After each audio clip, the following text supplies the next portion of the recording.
म्हटलं तर या महाराष्ट्रामध्ये ज्या महापुरुषांनी देशाच्या क्रांतीसाठी, महाराष्ट्राच्या योगदानासाठी, समाजासाठी, हितरक्षणासाठी काम केलं, त्यामध्ये लोकशाहीर अण्णाभाऊ साठे यांचं नाव आहे. आणि मला वाटतं की त्यांचे उचित अशा प्रकारचे स्थान निर्माण करण्याचा प्रयत्न मुंबईमध्ये झालेला आहे. यामध्ये सुद्धा आमचे रवींद्र पवार हे पुढे होते. त्यांनी या ठिकाणी ही जागा लीजवर घेऊन काम केलेलं आहे. राज्य सरकारने पण कालसुद्धा भूमिपूजन केलेलं आहे. त्यांच्या चिराग नगर येथील घाटकोपर येथील वास्तव्य राहिलेल्या वास्तूला पुढे नेण्याचा प्रयत्न केलेला आहे. मला वाटतं की ह्या सर्व प्रकल्पाला आमचा पाठिंबा आहे.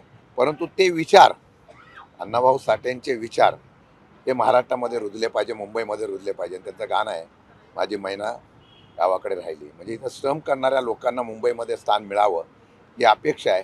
आणि मला वाटतं आता मुंबई बदलते आहे, त्या मुंबईमध्ये मराठी आणि महाराष्ट्रातला माणूस हा दुरावू नये याच्या संदर्भातली धोरणं राज्य सरकारने करावी.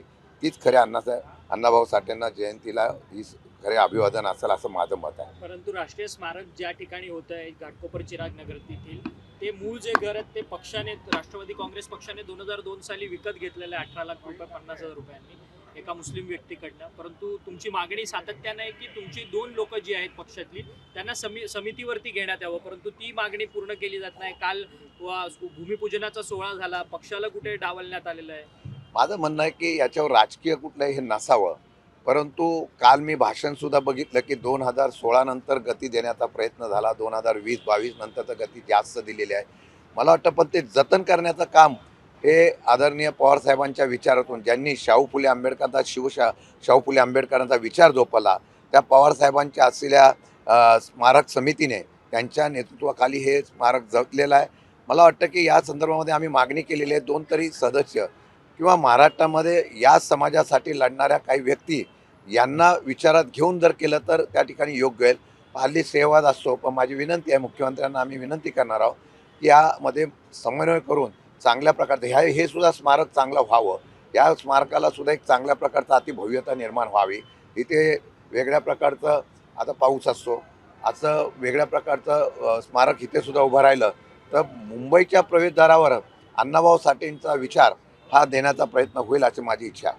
खरं तर आज केंद्रीय गृहमंत्री अमित शहा यांचा पुणे दौरा आहे. पुणे दौऱ्यानिमित्त केंद्रीय मंत्री मुरलीधर मोहोळ यांनी बॅनर लावलेत. अमित शहांना चाणक्य म्हणून संबोधलं गेलेलं आहे. तेच अमित शहा गेल्या 2 आठवड्याभरापासून पार्लमेंटमध्ये, संसदेमध्ये अनुपस्थित होते. खरं म्हटलं तर हल्ली सगळ्यांना आपल्या नेत्यांना चांगली उपमा देण्यासाठी, मोठी उपमा देण्यासाठी चढावड असते.